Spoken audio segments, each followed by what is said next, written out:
In that evening, did you give to your kids something like Calpol to help them sleep? We're not going to comment on anything, but, there is absolutely no way we used any sedative drugs or anything like that. And, we have cooperated fully with the police. We'll answer any queries. This is not a search for a missing child. This is a forensic autopsy of a cover-up. Today, we will analyze the evidence surrounding Madeleine's disappearance with the most widely believed hypothesis that the hidden and scattered evidence will be linked together to expose the crime of the perpetrator behind it. This is the story not of what was told to the world, but of what was hidden and of who had the means, the motive, and the moment to bury the truth.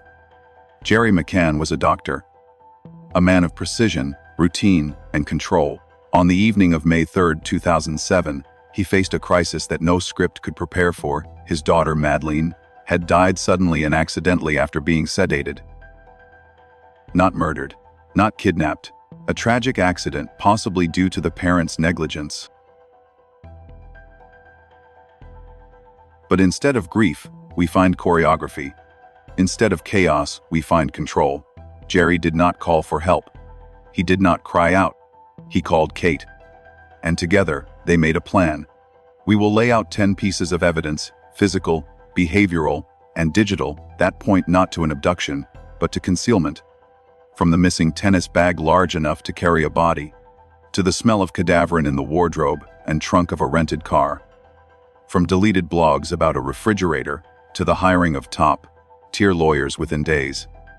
From manipulated photographs to silent compliance from the TAPAS group.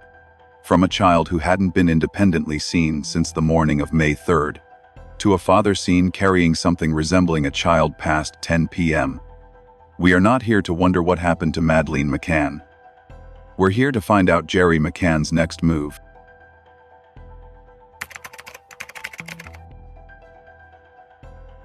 Let's look at this for what it probably was. Not some kidnapping mystery, but a tragic accident that spiraled out of control. It starts with a pattern. Every night during that vacation, the McCanns and their friends had dinner together at the same restaurant, leaving their children alone in nearby apartments. No babysitter, no monitors, just a routine of checking in every now and then. Now, Jerry McCann is a doctor. He understands medication. What if they gave the kids something mild? It might have seemed like a small thing at the time.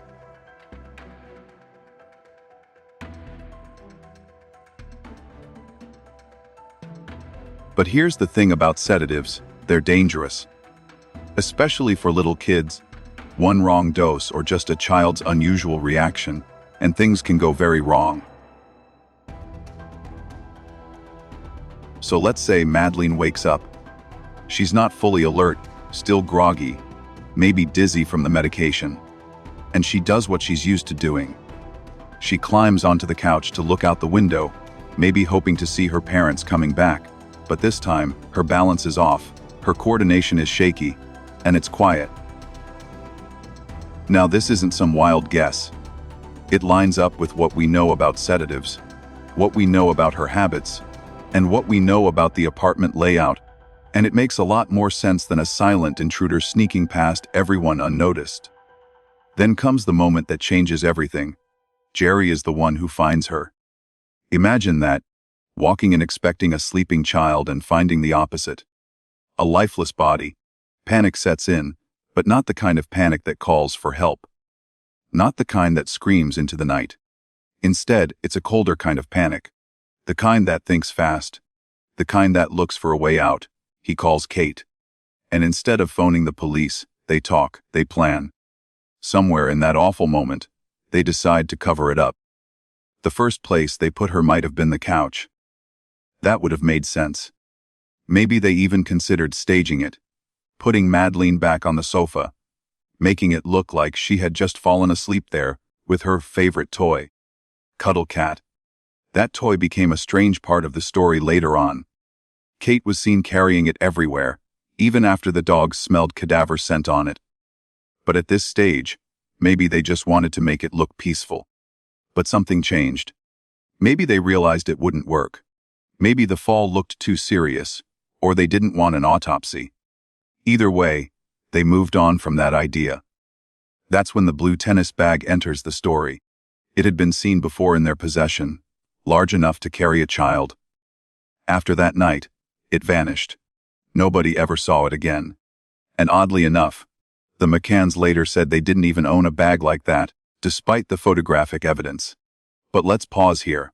This moment, this decision to hide the body, isn't just about panic anymore. It's about fear. Fear of losing their other kids. Fear of being blamed. Fear of being charged for giving a sedative. So instead of coming clean, they chose to hide. Kate might have been the one who held Madeleine for the last time. There were rumors that she was seen crying, holding her daughter. That image sticks with people because it's tragic, because it feels real, because maybe for a moment she didn't want to let go. But in the end, they made a choice. They used that bag. They had to act quickly. They had to keep it quiet. They needed somewhere to put her where no one would find her, at least not right away. This part of the story is hard to think about. Because up until this point, it's an accident. A terrible, life-changing accident. But once you start hiding things, once you start lying, it becomes something else. Everything that came next, the statements, the silence, the refusal to answer police questions, it all started with this moment. The moment they chose not to tell the truth. The moment they decided to protect themselves, instead of accepting what had happened. And again, this isn't wild speculation. It explains what the dogs found. It explains the missing bag. It explains the odd behavior. And most of all, it explains why two doctors, two parents, would do everything in their power to control the story from that night forward. So if we're really being honest, this story doesn't start with a kidnapping. It starts with a sedative, a couch, a fall, and a father making a decision he could never take back. It's heartbreaking to imagine what that moment must have felt like, seeing your child's lifeless body and realizing it was already too late. For most parents, that would be the moment you scream, you fall apart, you run for help no matter what. But Jerry didn't do that. Kate didn't do that. Instead, they paused, they talked, and they crossed a line.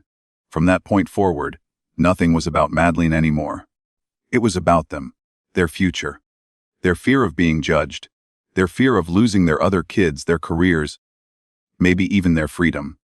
So they wrapped her up, closed the bag, and made a decision that would shape everything after. It's possible they hoped someone else would find her eventually. Maybe they thought they'd have time to think of a better plan. Maybe they thought if they could just get through the first few hours, things would somehow settle down. But when police got involved, and the media showed up, and the whole world started watching, they couldn't back out. They were in too deep.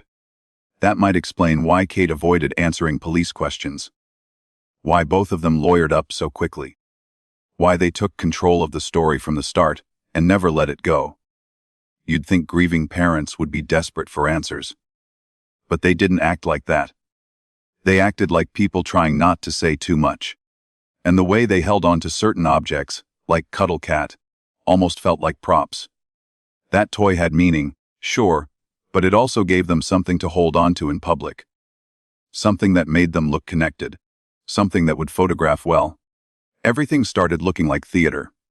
Carefully planned interviews, talking points, public statements, no emotion that wasn't polished. And always the same message: she was taken. She was stolen. But they never showed real interest in other suspects. Never really pushed for other leads. It was as if they wanted the mystery to stay unsolved. If this really was just a tragic accident, there was a moment, right at the beginning, when they could have told the truth, faced the consequences, said they were sorry, and maybe the world would have understood. But once you start covering things up, once you start lying, it never stops with just one.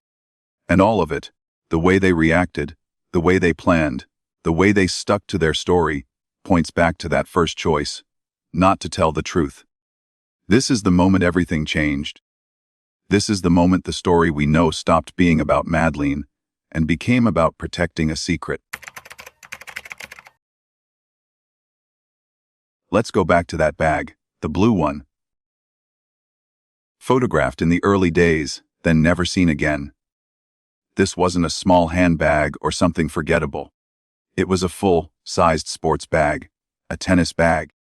The kind you'd notice. The kind you'd remember seeing. People who were around the apartment early on recalled seeing that bag. And then, after the night of May 3rd, it was gone. It didn't go missing during a chaotic search or in a police raid. It vanished quietly. And when the McCanns were later asked about it, they said they never had one.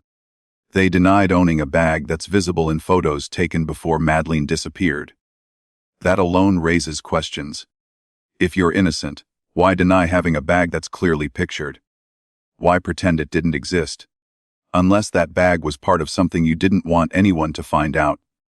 Now think about the timing. Madeleine's body needed to be moved. They couldn't leave her on the couch.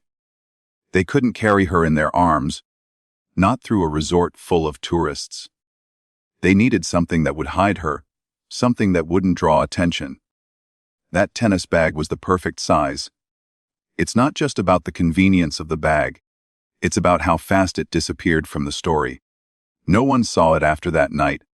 No one ever found it, and no one could explain where it went. The dogs, trained to detect human decomposition, later picked up scent in the wardrobe. But that's not the only place. There were hits on Cuddle Cat, Kate's clothing, and eventually, weeks later, in the trunk of a rental car. But there's a gap in the timeline. A stretch of time where we don't know exactly what happened to Madeleine's body. If they used the bag that night, they may have stored it somewhere temporarily.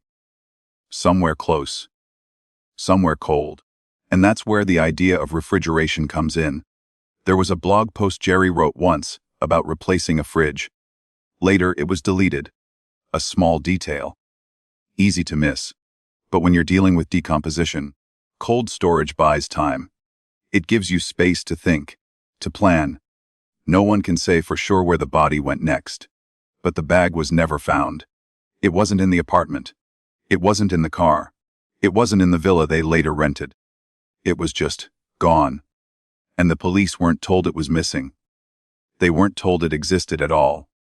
The tennis bag might seem like a small thing in a case filled with international headlines, press conferences, and political pressure. But it's not. It could be the single object that connects the accident to the cover-up. The last thing to touch Madeleine before she was hidden. And maybe that's why it had to disappear. There's something especially disturbing about an object vanishing from a crime scene, especially when that object may have played a key role in moving a body. Let's think about the timeline again. Madeleine goes missing on the night of May 3rd. The apartment is full of people coming and going. But no one reports seeing anything unusual. No child's cries. No signs of forced entry. No struggle. But this bag, it was just gone. We have to ask, when was it removed? And how? This was a tennis bag, not a purse. You don't slip it under your coat or tuck it into a backpack. Someone had to physically carry it out. And if that happened during the time the group claimed to be checking on their kids, then it might have been during one of those so-called child checks. A short walk to the apartment, a quick check-in, and maybe, quietly, the bag was taken out. There's also the possibility that someone else in the group helped. We're not accusing anyone outright, but the lack of clear timelines, the overlapping stories, and the group's apparent solidarity suggest they may have all agreed to stay quiet. Whether they knew everything, or just enough to make them uncomfortable, their behavior afterwards doesn't scream transparency. And remember, the group lawyered up fast. They avoided certain questions. Some gave statements that later changed, and the bag. Not one of them ever mentioned it. Not a single friend asked, "Hey, where did that blue bag go?" Now let's bring in the dogs again. British cadaver dogs were brought to Portugal weeks later. They didn't sniff around aimlessly, they reacted strongly to specific places and objects.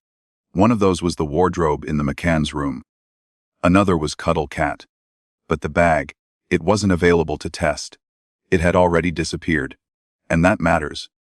If that bag had been present during the search, and if it had been used the way many believe, those dogs would have likely reacted to it as well. Its absence means it was deliberately removed before the dogs arrived, before forensic teams could examine it. Then there's the question of where the bag went after that.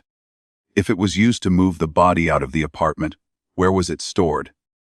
Where was it hidden? Some suspect it was placed in a fridge, perhaps in a nearby apartment or facility with access. Jerry once blogged about replacing a refrigerator, but later removed that post. That might be nothing. Or it might be a small clue that supports the bigger picture. Either way, the bag never resurfaced. Not during the search. Not during any interviews. Not during the weeks and months that followed. That silence about something so obvious. And here's the final piece. When you think of this case, you think of Madeleine, her photo, her smile. But in the background, there are these quiet details that never made the headlines. A missing tennis bag, a vanished blog post, a group of friends who said very little, and a pair of parents who controlled the story from the very beginning. The disappearing bag might not seem like much. But in this case, it's everything.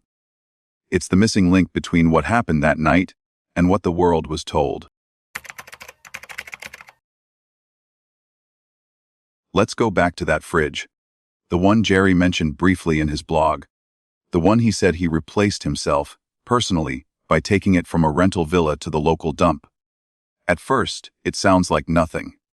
A broken appliance. A simple inconvenience during a chaotic time. But in this case, nothing is ever simple. Especially not when that detail, shared publicly, was later deleted without explanation. This wasn't a fridge in their home. It was a fridge in a villa they rented after Madeleine disappeared. A place far away from the original scene. Quieter. More isolated. The kind of place that might offer the privacy someone needs to think. Or to hide something. Or both. Now think about the timing. Jerry wrote about replacing that fridge in a blog post sometime in late May. That's over 3 weeks after Madeleine went missing. By then, the initial chaos had settled. The world was watching. But the intensity of the first few days had faded. The McCanns had moved to another property. And the blog, meant to update supporters, shared this strange, seemingly irrelevant piece of information. He didn't say why the fridge broke. He didn't explain why he removed it himself. He didn't even mention contacting the property owner. Just that it was replaced. Quietly. Personally. But here's where it gets interesting. Shortly after they were named official suspects, that blog post vanished. It wasn't archived. It wasn't explained. It was gone. And when people noticed and asked about it, there was silence. Why remove that post? Why try to erase such a specific detail? Unless it suddenly became dangerous to leave it there. Let's look at the bigger picture. Madeleine disappears on May 3rd. The apartment is searched. The police are called. The world is told she's been abducted. But the timeline has gaps. Gaps in which no one can say where Madeleine's body went. If, as the evidence suggests, she died that night. If her body had to be moved, there would have been a problem. A biological problem. Portugal in May is warm. A body left in the open would show signs quickly, but in cold storage, decomposition slows, time stretches, and in a case like this, time is everything. Now back to the villa, a private place, rented, separate from the apartment, no cameras, no curious neighbors, just a new fridge. A fridge we know existed because Jerry said so, and a fridge we know was removed because he told us. Once. Then deleted it. No one removes a fridge from a rental without a reason. It's not something you do casually, especially not during an ongoing investigation where every movement is watched. And yet, he did. It's not about proving the fridge held a body. It's about asking why, if everything was above board, Jerry would go to such lengths to control that narrative. Why he would even mention it, then erase it. Because when something doesn't matter, you ignore it. You don't delete it. The fact that he did tells us one thing. At some point, that fridge became a threat. Maybe not on its own, but in the context of other missing pieces, a vanished tennis bag, cadaver scent in the wardrobe, and silence from the group, it fits. The dogs never searched that villa. The fridge was long gone by the time they arrived. If something had been stored there, no one would ever know. It was out of reach, out of sight, out of evidence. And that matters, because the McCanns didn't need a permanent solution right away. They just needed a pause. Something to delay the inevitable, to wait for the right time to move again. The fridge, if used that way, gave them space. It bought them days, maybe even weeks, the kind of pause that makes a cover-up possible. Now let's talk about control. Jerry was known for his discipline, his need for order. He managed the campaign, he wrote the blog, he coordinated responses, and he understood, as a doctor, the implications of time and temperature on a body. If anyone knew what a fridge could do, it was him. So when he quietly removed that fridge, without fanfare, and took it to the dump himself, it wasn't just about replacing something broken. It was about removing a risk, making sure nothing traceable remained. And once that was done, the blog post went too. Not because the fridge didn't matter, but because suddenly, it mattered too much. There's also the issue of why no one else mentioned it. Not the friends, not the press, not the police. The only reason we know about that fridge at all is because Jerry told us, and then tried to pretend he hadn't. That raises another question: who else knew? Did Kate know? Did the group know? Was this something planned, or something handled quietly, even from those closest? We may never know. But the secrecy around it suggests something more than just bad timing. When you zoom out, you start to see the shape of something. A pattern. A carefully controlled chain of decisions, each one seemingly small, but together, devastating. A blog post. A fridge. A timeline that doesn't add up. And at the center, a man trying to stay one step ahead. Today, that fridge is gone. No one knows where it ended up. The dump was never searched. The villa never examined. The moment passed. The evidence vanished. But the memory didn't. People remember that post. They remember how strange it felt. How odd it was to focus on something so mundane in the middle of a global tragedy. And now, it's one more clue. Because in this story, it's not just the loud things that matter. It's the quiet ones. The fridge doesn't scream, but it whispers. And what it's saying is worth listening to. Let's talk about the Renault Scenic. It wasn't the car they arrived in. It wasn't the car they used during those first chaotic days. It was rented, weeks later, 25 days after Madeleine disappeared. By then, the world had seen the press conferences, the appeals, the photographs. But there was still no body, no real answers. And that's when Jerry and Kate rented a car the dogs would later react to. Let's take that slowly. British cadaver dogs were brought to Portugal in early August. Not regular sniffer dogs.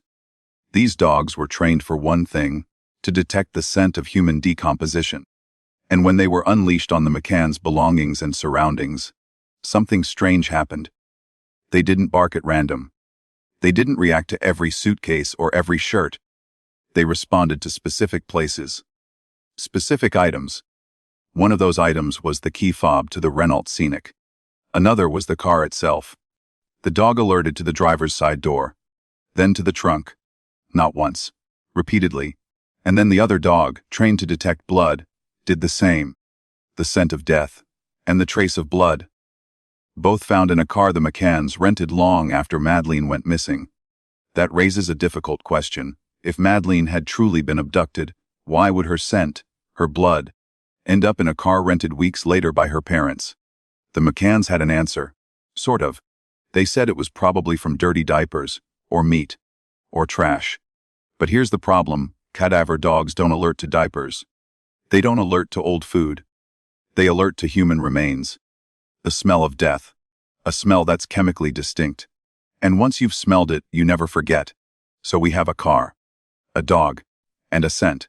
Let's go back to the timeline. Madeleine disappears on May 3rd. There's no body, no funeral, no trace. The world is told she was taken. The group sticks to that story. Time passes. The investigation drags on. Then, on May 28th, they rent a Renault Scenic. At this point, the body is still unaccounted for. But if it had been stored, somewhere cold, somewhere hidden, then now would be the time to move it. To do something final. Something permanent. A car gives mobility, distance, access to places no one's watching. And if the McCanns needed to move Madeleine's body one last time, this would be how. The dogs reacted in August. That's more than 2 months after the car was first rented. But the scent remained, faint, but present, blood, too. Some say it's impossible for a scent to last that long. But death leaves a mark, especially in confined spaces, especially in fabric and foam. And the dogs, they're trained for that. It wasn't just one alert, it was multiple, consistent. On the car, on the keys, on a child's T-shirt, that level of consistency isn't chance. It's not guesswork, it's presence. The car had been used to carry something, and whatever it was, it had died. That alone would be enough to shift suspicion. But there's more. The McCanns also moved apartments around this time. Shifted locations. Changed routines. There were questions about where they went, what they carried, and why. And then there was the trunk. One witness claimed the trunk of the RENAULT Scenic was often left open. Why would you do that? In summer? In Portugal? Unless you're trying to let a smell escape. Unless you're trying to hide something that lingers. The McCanns were asked about this. They denied everything. Said it was all coincidence. Said the dogs were unreliable. Said the evidence was flawed. But the Portuguese police didn't agree, and neither did the dogs. This wasn't just about one bark. It was about a pattern. The wardrobe, the soft toy, the clothing, the car, all pointing to the same thing, a child who died. The RENAULT Scenic didn't just take the McCanns from place to place.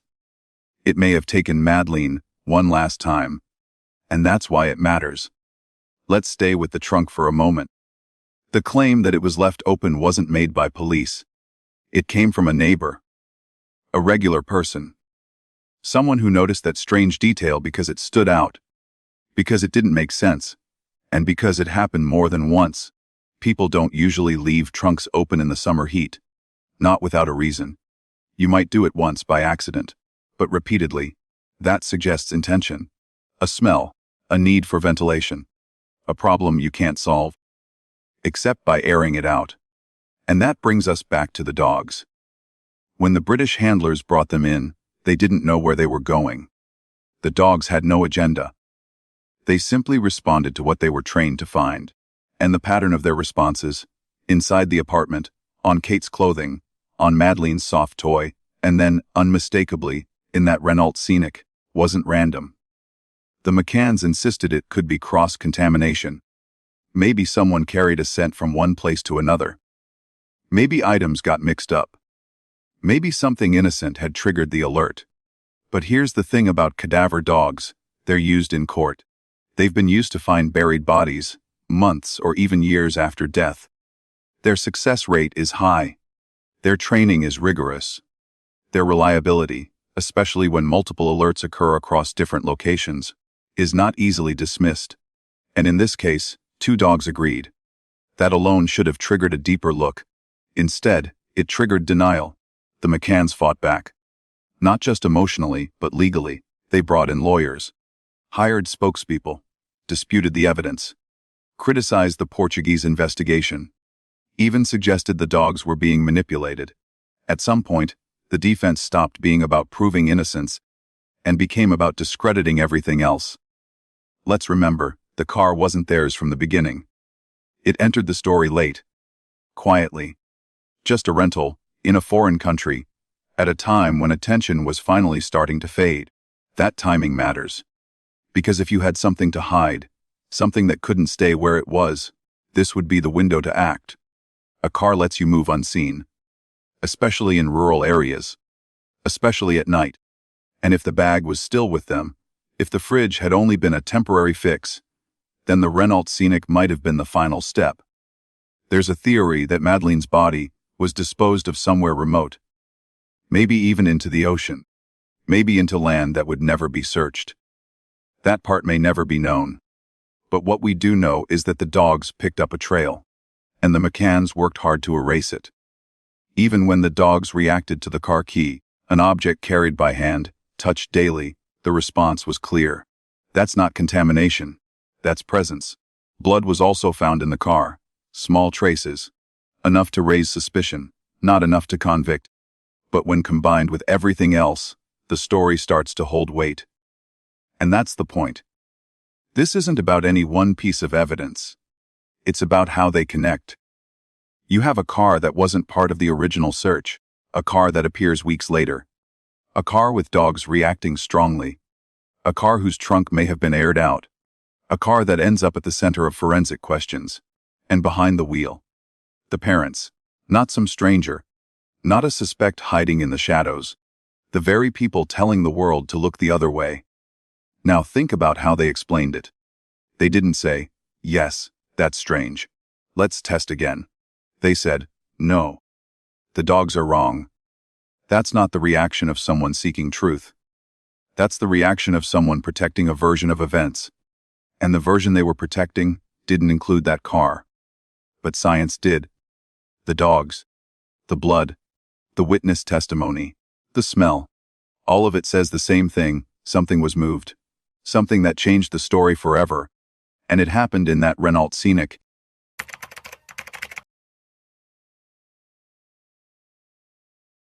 Back to that dinner table. The same one where the same group of friends sat every single night of their vacation. Tapas bar. Same seats. Same routine.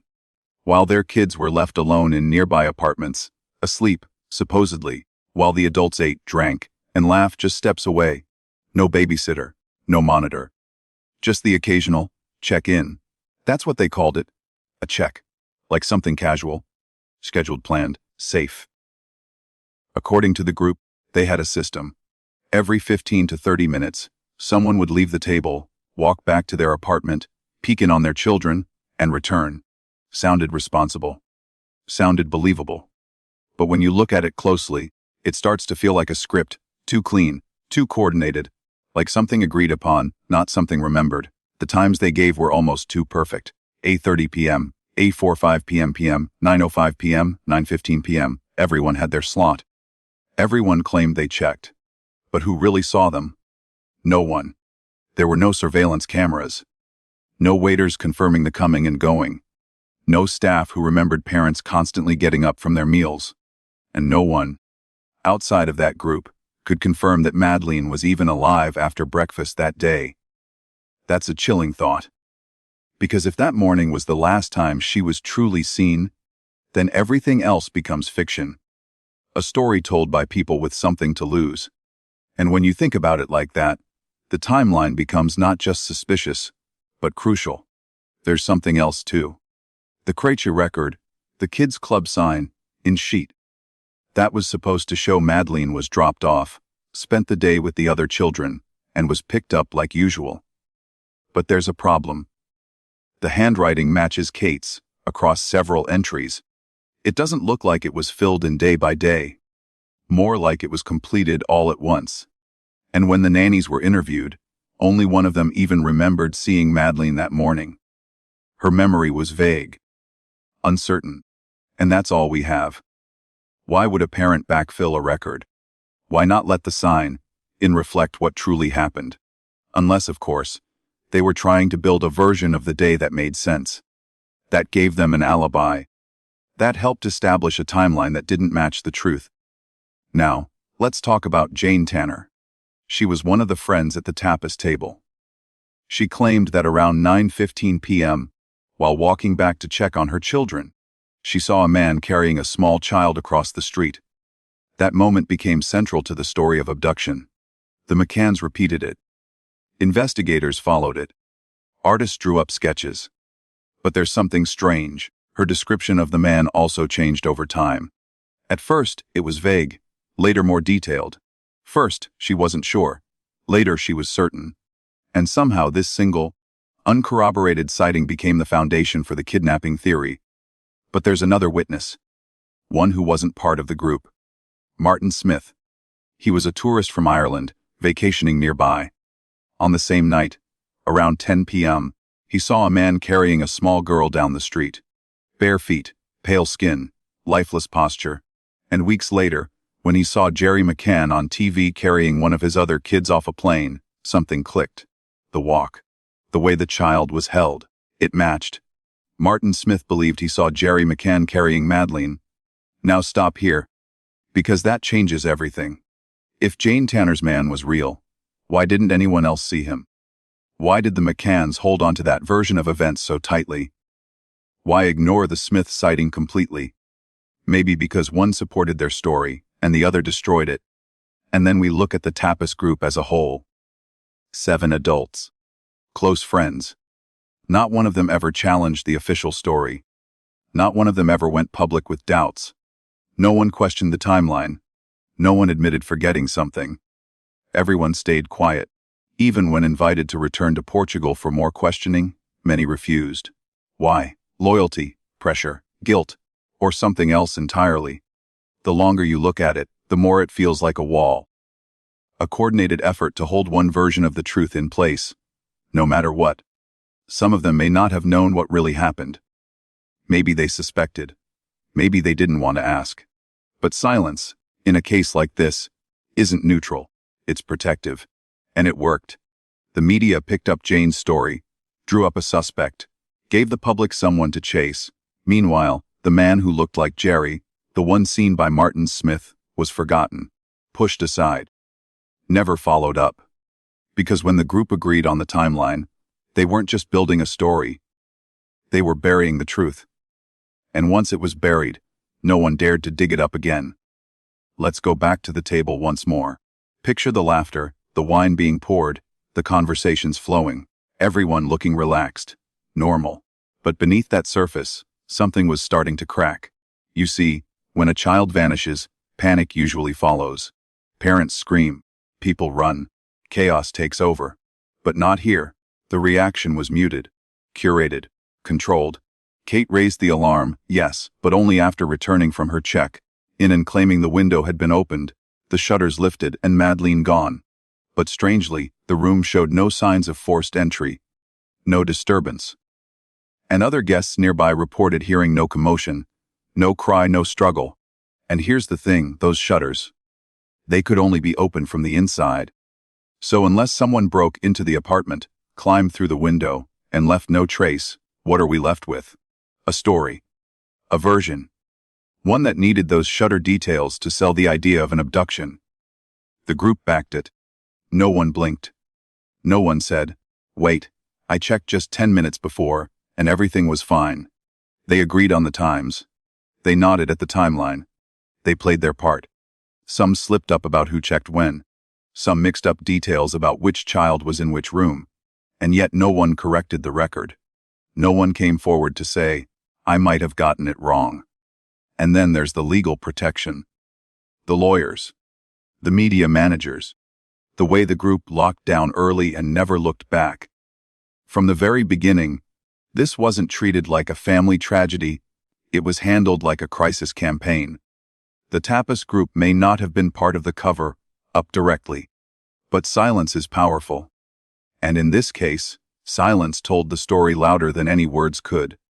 Because if Madeleine really did vanish sometime before dinner was over, then everything the group claimed, from the checks, to the timing, to the panic, was theater. A distraction. And that's the hardest part to accept.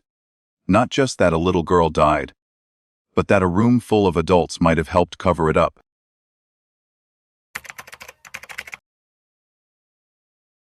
Let's talk about how people act when a child goes missing.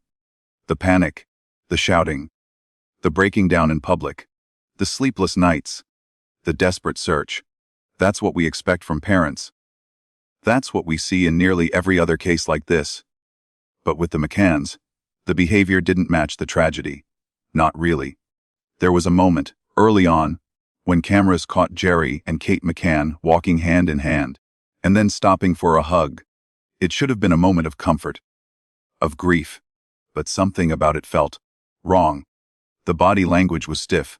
The timing was strange. Almost like they knew they were being filmed. Almost like the hug wasn't for each other, but for the audience. Then there were the jokes. Yes, jokes. Kate and Jerry talking with the late Clement Froude not long after Madeleine vanished. And during the conversation, Jerry makes a comment about the cadaver dogs, saying something like, "They're probably just looking for sausages." A man whose daughter is missing, possibly dead, joking about the very dogs trained to find her body. Who does that? Then there's the fact that Kate didn't join the initial searches. Not just skipped 1 or 2 outings, she didn't participate at all in the early manhunts through the streets of Praia da Luz. Neighbors, tourists, locals, strangers, all out there searching. But the mother, the one person who should have been running until her legs gave out, absent. Let's look closer at the evidence, specifically the photos. When the McCanns handed over their vacation photos to investigators, 74 images were reviewed. But of those, 71 were unusable for any investigative purposes. Why? They'd been cropped, blurred, blacked out, some completely removed context, faces missing, timestamps gone. This wasn't just about privacy. These photos could have helped investigators establish a timeline. See who was where. Confirm what Madeleine was wearing. Show how she looked, if she even appeared, on the day she disappeared. But the altered photos gave nothing. Just fragments. Carefully selected snapshots. So what was being hidden in those frames? Was it someone who shouldn't have been there? A timestamp that didn't match their story. A detail that contradicted the official version. You don't scrub dozens of photos clean if you have nothing to hide. You don't withhold potentially critical information in the middle of a missing child case, unless protecting the story matters more than finding the child. And then, of course, came the lawyers. The McCanns hired one of the most expensive legal teams in the UK within days, not weeks, days. And not just any lawyers. These were specialists in libel, crisis PR, and government relations. People used to handling scandals. People trained to reshape narratives. But they didn't stop at lawyers. They brought in Clarence Mitchell, former head of the UK government's media monitoring unit. A man whose job was to control the message. He wasn't there to search. He wasn't there to solve anything. He was there to make sure the public believed one thing: Madeleine was taken, and the McCanns were victims. From that point on, the case stopped being about a girl and started being about a brand. The McCanns did media interviews, press conferences, charity events, all with the same message: find Madeleine. But never once did they push for the reopening of the case in Portugal. Never once did they cooperate fully with the local police. They focused instead on suing newspapers, attacking critics, and silencing dissent. Websites that raised questions were taken down. Journalists who doubted the narrative were blacklisted. The phrase, "McCann troll," became common, used to discredit anyone who didn't fall in line. It wasn't about truth anymore. It was about control. And when you look at all of this together, the behavior, the photos, the media strategy, it doesn't look like mourning. It doesn't look like chaos. It looks like management. A campaign. Something carefully built, carefully maintained, and ruthlessly defended. Because once you control the story, you control the questions people ask. And once you control the questions, they stop looking for answers. And that, more than anything, is what kept the truth buried. Let's take a moment to consider the people behind the cameras. The press, the news anchors, the radio hosts. From the start, this case dominated headlines, and in almost every story, the narrative was the same: abduction, stranger danger, innocent parents. It was constructed, carefully, strategically, and with help from people who knew how to shape public opinion. Clarence Mitchell didn't just speak for the McCanns. He shaped the way the world saw them. He made sure headlines used the right words. That coverage stayed sympathetic. That awkward questions got buried under stories of hope and faith. And this control went even further. When the Portuguese police expressed suspicion, they were painted as incompetent. When cadaver dogs alerted, the response wasn't curiosity, it was attack. Or reliable, the press said. Flawed. As if highly trained forensic animals were suddenly no better than guesses. Any criticism of the McCanns was seen as cruelty. Any alternative theory labeled as conspiracy. The media didn't just protect them, it shielded them. Gave them a kind of immunity from the normal questions that arise in cases like this. And when journalists tried to dig deeper, when they asked about the timeline, the bag, the odd behavior, they were shut down. Sometimes through legal threats. Sometimes through access being revoked. But always through pressure. Meanwhile, the image of the grieving mother and father was kept alive. Carefully staged photos. Thoughtfully written blog posts. Interviews where every answer felt rehearsed. It was more than grief, it was branding. There was even a moment when the McCanns were given their own press spokesman while still being official suspects in Portugal. Think about that. Suspects with a PR agent. Not to answer police questions, but to manage the story in the public eye. How often does that happen? And still, after all the attention, the money raised, and the media management, the most basic question remained unanswered. Where is Madeleine? No solid leads. No breakthroughs. No closure. But the message stayed the same. Because the goal was never really justice. It was control. Control of perception. Control of the story. Control of what the world believed. And that control, more than any shred of evidence, tells us that something went very, very wrong. Let's ask a difficult question. What happens when the people meant to uncover the truth are the same ones trying to bury it? Because from early on, there were signs that the disappearance of Madeleine McCann wasn't just a family crisis. It was being treated like a matter of state. Within hours of the news breaking, the British government was involved. Not just consular staff. Not just embassy support. We're talking about the Foreign Office. Diplomats. Officials from high places. And all of this happened before Portuguese authorities had even formally requested help. Why such urgency? Why that level of political attention for one missing child in a foreign country?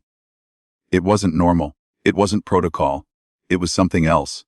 Soon after, a top British lawyer was sent to Portugal, not to assist with a trial, not to defend the parents, but to observe the process.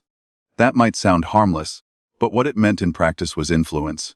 Quiet meetings, backdoor discussions, guidance on what to say, and what not to. The pressure mounted. The message was clear: protect the McCanns, keep the narrative clean. And if anyone threatened that narrative, they had to go. Enter Goncalo Amaral, the lead investigator on the Portuguese side, experienced, sharp, and increasingly suspicious. He didn't buy the abduction story. He followed the evidence. The dogs, the contradictions, the behavior. And the more he dug, the more he believed the truth was being buried. He spoke out. He wrote a book, The Truth of the Lee, based not on guesses, but on the case files themselves. He pointed to the McCanns as suspects.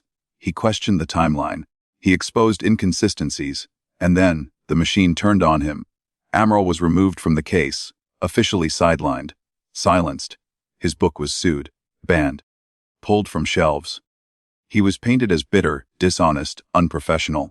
But everything he had written, every claim, was based on official documents. He wasn't inventing a theory. He was reporting what the case file showed.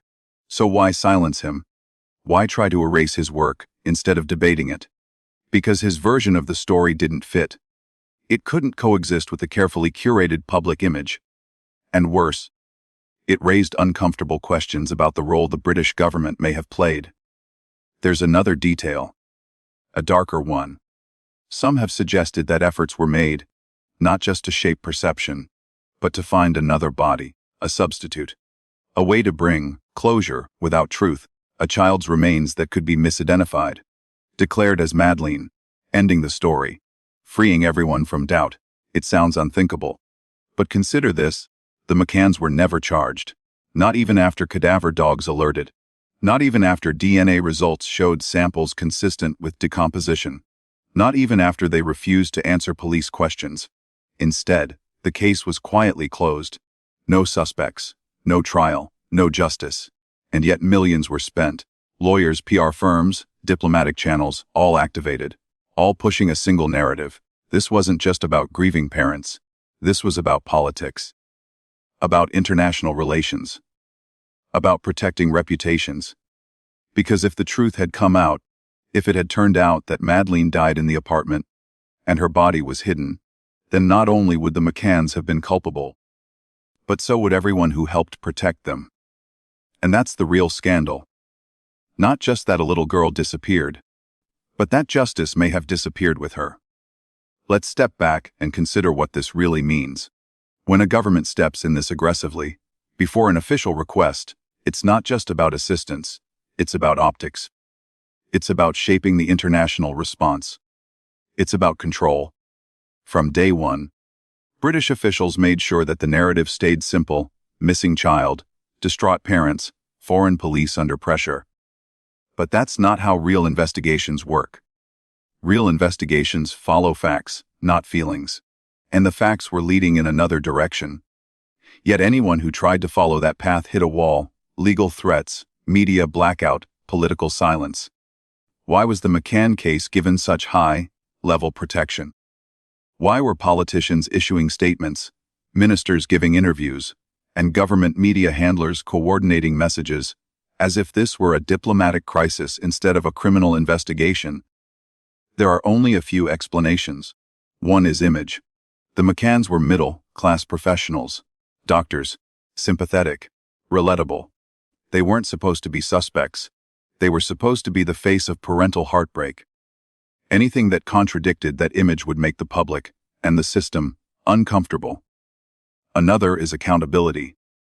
If it turned out that the British media had misled the public, that the government had defended suspects, or that evidence had been ignored due to pressure from above, there would be outrage.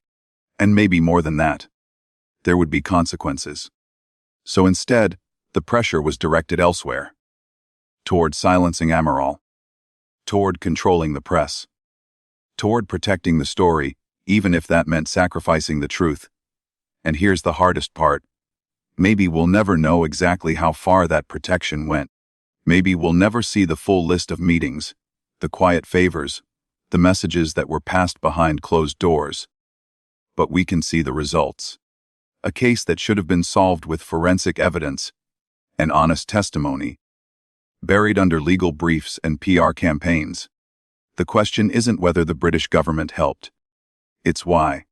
And the answer, if we're brave enough to face it, might be more about politics than justice.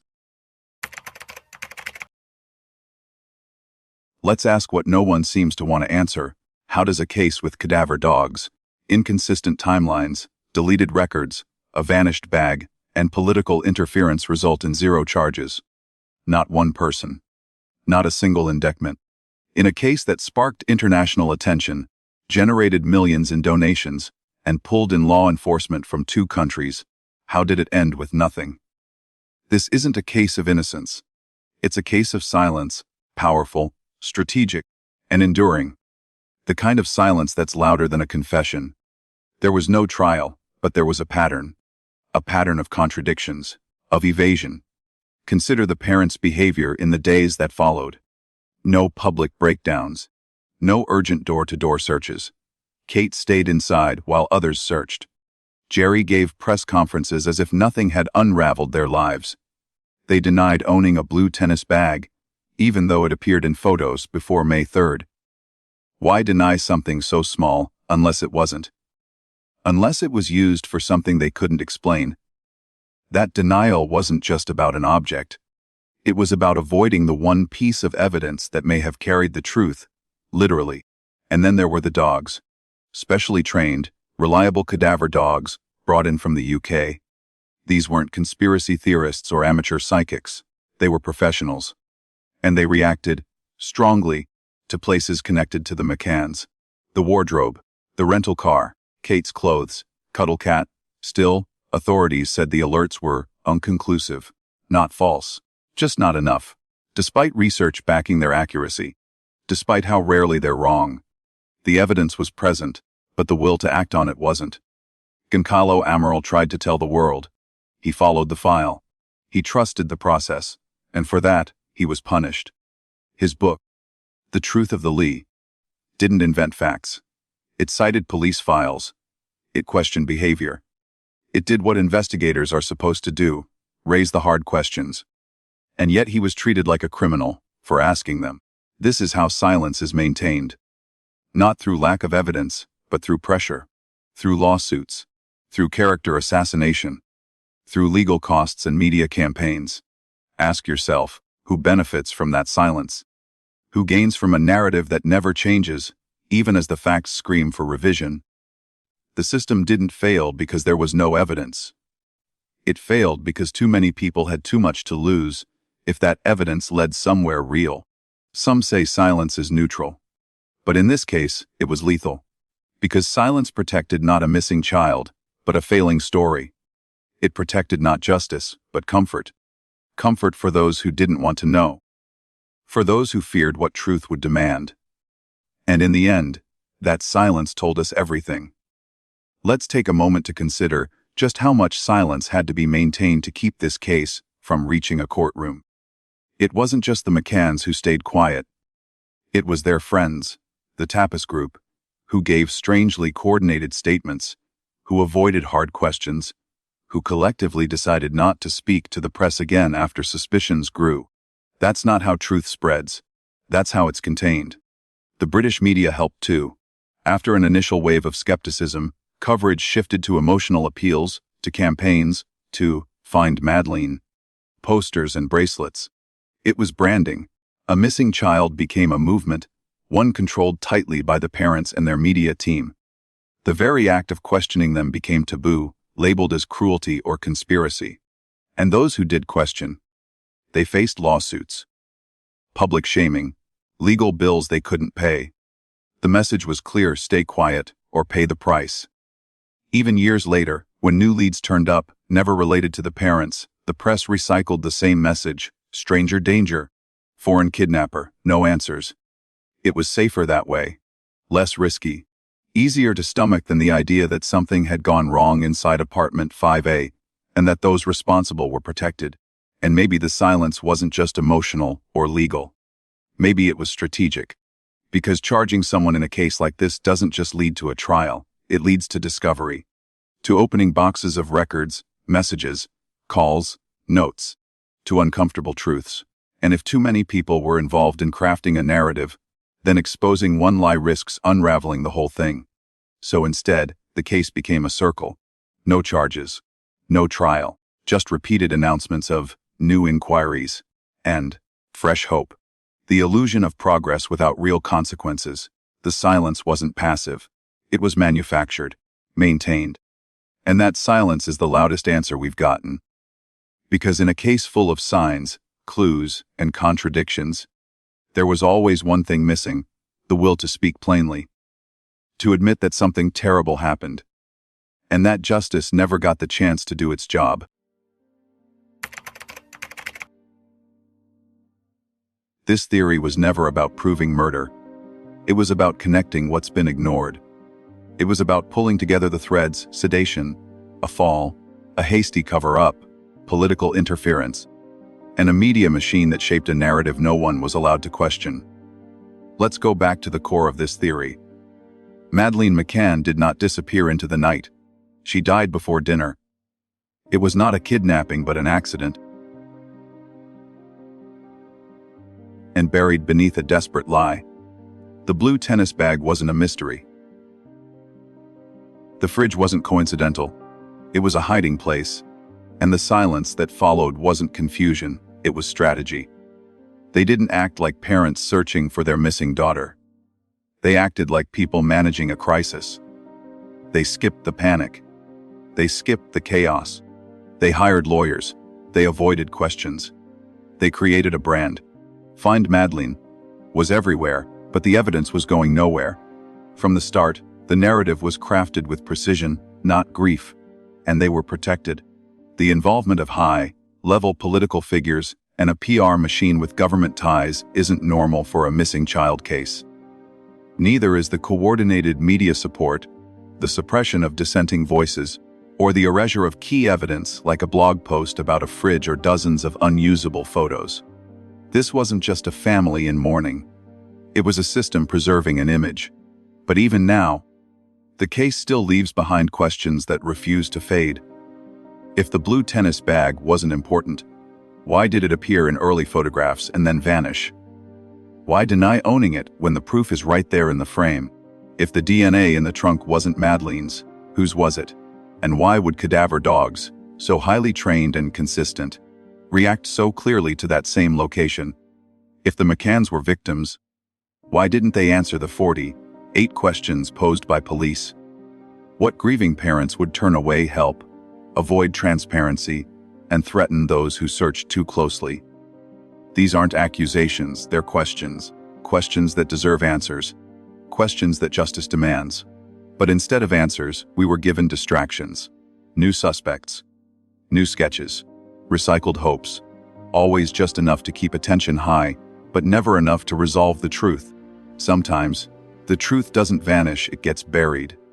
Not under lies alone, but under fear, reputation, and the silence of those too powerful to confront. The Madeleine McCann case is no longer just about a missing child.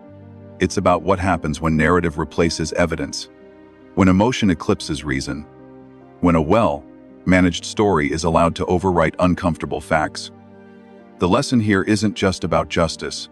It's about vigilance, about how truth can be slowly erased not by one big lie, but by 1,000 small choices, a deleted blog, a missing bag, a question left unanswered, and how the institutions we trust, media, government, even law, can sometimes serve the story, not the truth.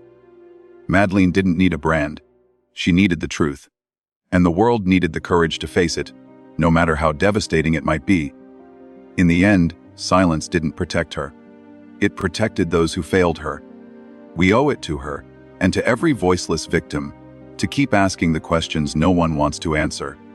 Because if we stop asking, then the truth really does disappear.